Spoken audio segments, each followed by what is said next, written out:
오신 분들 중에 저보다도 더 빨리 오셨더라고요. 강사님께서 좀 대기를 많이 하셨을 것 같아요. 뭐 강의 다니면서 습관이 된 것 같아요. 강의 다니실 때 좀 되게 항상, 일찍, 네. 좀 일찍 가는 편입니다. 어, 혹여라도 뭐 교통 상황이라든지 또 현장에 예기치 못한 그런 일들이 발생할 수 있거든요. 특히 제가 주의하는 것은 장애인 강사니까 늦는구나 이런 소리가 정말 좀 부담스럽고, 그런 건 또 후배 강사분들에게도 뭐 큰 부담이 될 것 같아서 시간을 좀 늘 일찍 서두릅니다. 사실 저도 이렇게 행사장을 다니게 되면은 저도 대략 한 1시간에서 1시간 반 정도는 저도 일찍 도착을 하려고 하거든요. 근데 오늘 저보다 더 일찍 오신 분이 계셔가지고 제가 뭐 처음에 말씀 안 드렸습니다만 어느 분이시죠 하고 제가 이 대본을 계속 보고 계셨거든요. 제가 보고 있었거든요. 근데 일찍 발표해 주셨습니다. 자, 지금 직장 내 장애인 인식 개선 강사로 활동을 하고 계시잖아요. 네. 그러면 대구에 있는 좀 정말 다양한 사업체들 아마 방문을 하셨을 것 같은데 예. 대구에 있는 사업체들은 인식이 솔직히 좀 어떤 편인가요? 광역시에 거주하는 또 그리고 거기서 여기서 사업체를 운영하시는 분들이 상당히 우호적이셔요. 그리고 직장 내 장애인 인식 개선 교육이 법정 의무 교육이기 때문에 네. 굉장히 그 고용주라든지 또 사업주 그리고 또 이 의무 교육을 담당하시는 인사부의 뭐 직원분들이라든지 이런 분들이 굉장히 우호적이고 협조도 잘 해주시고 그리고 또 1년에 꼭 한 번 이 교육을 이수해야 된다는 그런 인식은 아주 좋게 많이 소개가 되고 있어요.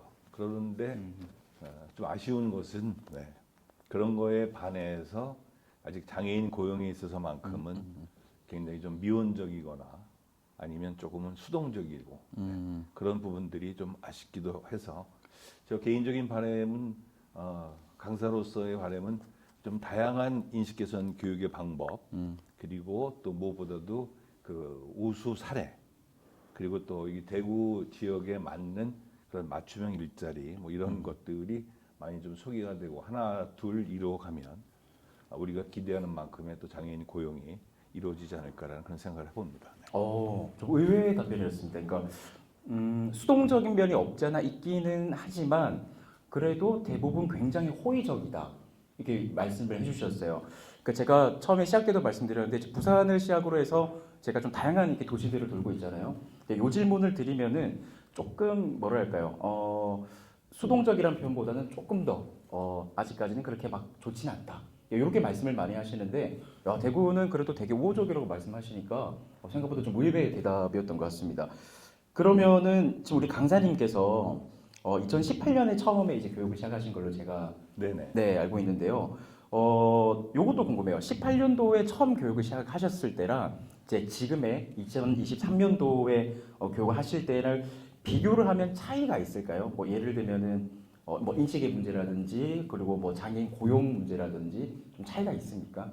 차이가 많죠. 네. 처음에 18년도에 이 법률이 제정이 돼서 이 교육이 시행됐을 때만 해도 뭐 장애인 인식 개선 교육 요즘 많이 하는데 뭐 이 교육을 또 들어 이걸 왜 또 법정 의무 교육으로 만들어놨어 이렇게 굉장히 좀 부정적인 시각이 많았어요. 뭐 다 아시겠습니다만은 일반적으로 우리 특히 그 교육 현장에서 많이 진행되고 있는 장애인 인식 개선 교육하고 저희가 지금 실시하고 있는 직장 내 장애인 인식 개선 교육하고는 그 교육의 취지가 전혀 다르거든요. 그 장애인 인식 개선의 경우는 뭐 장애인의 차별이라든지 인권 문제, 뭐 다양한 그 장애인의 여러 가지 분야를 다루기입니다만은 직장 내 장애인 인식 개선 교육은 가장 뭐 첫째도 둘째도 셋째도 장애인 고용이거든요.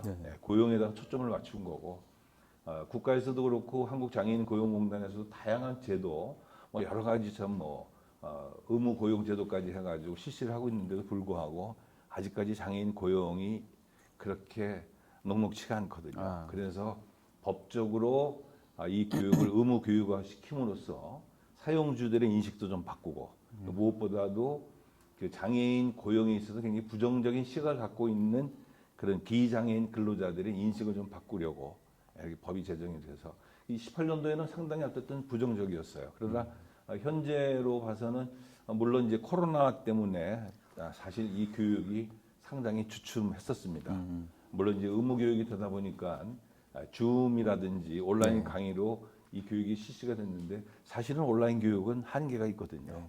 이 교육은 무엇보다도 현장에서 장애인들을 직접 보고 특히 고용주나 비장애인 근로자들이 장애인들의 근로 능력을 좀 볼 수 있는 그런 접촉의 기회를 많이 제공하는 것이 큰 의미가 있는데 온라인에서는 사실 좀 그래서 그동안에 그 코로나 때문에 좀 어려움이 많았는데 이 코로나가 이제 좀 많이 완화가 되면서 뭐 올해 같은 경우에는 이제 다시 많이 활성화가 되고 있습니다. 어쨌든 사업체에서의 인식은 처음에 시작했을 때 부정적인 면은 많이 완화가 됐습니다만 역시나 아직까지도 뭘 장애인이 일을 해 그냥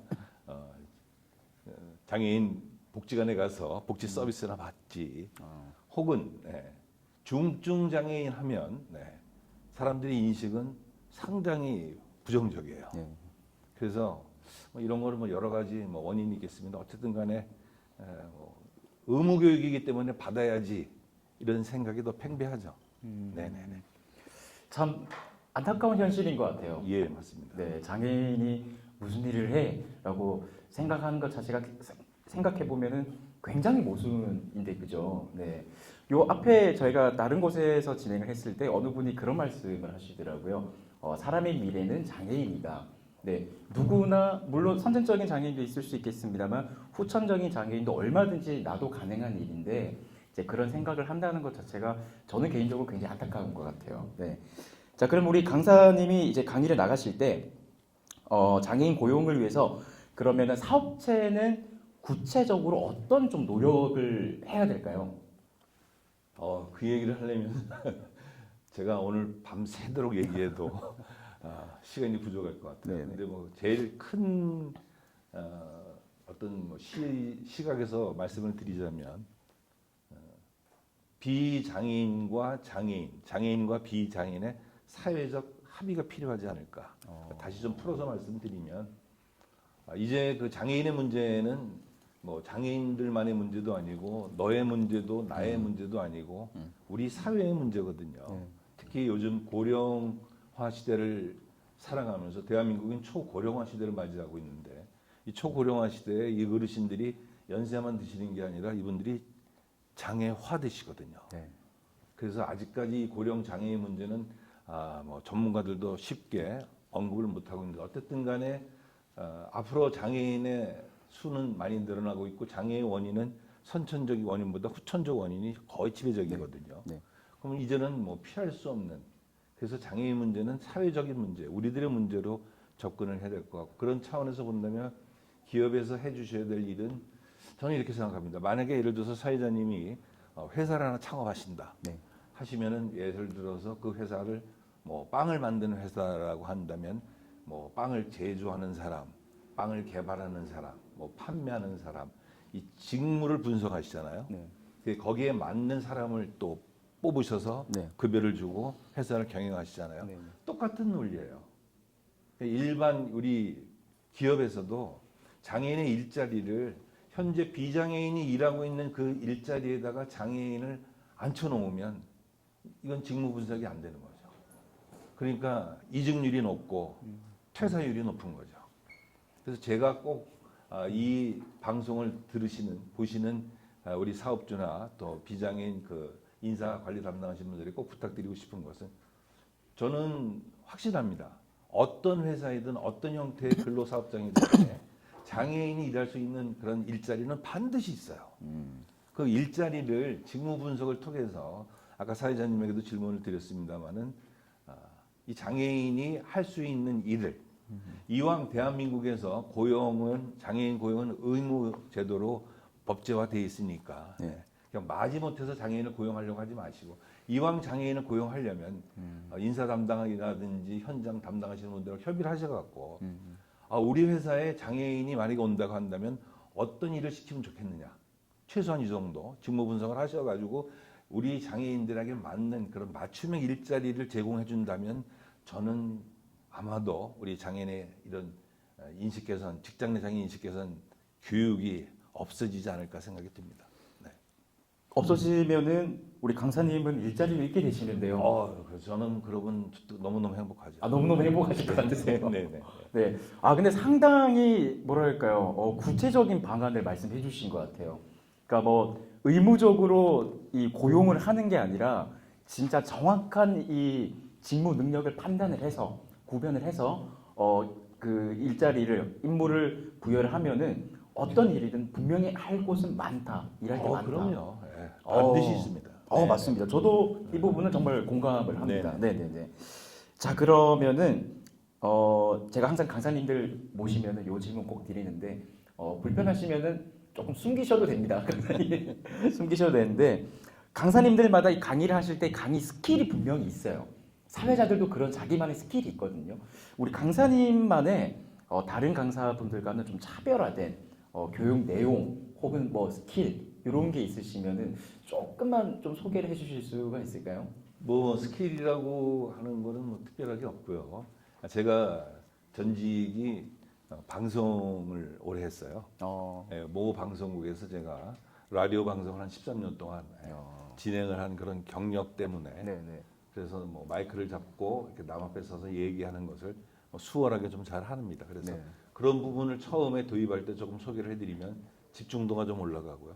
근데 무엇보다도 제가 강의하면서 제 강의의 가장 중요한 부분은 저는 고용 우수 사례를 많이 말씀을 드려요.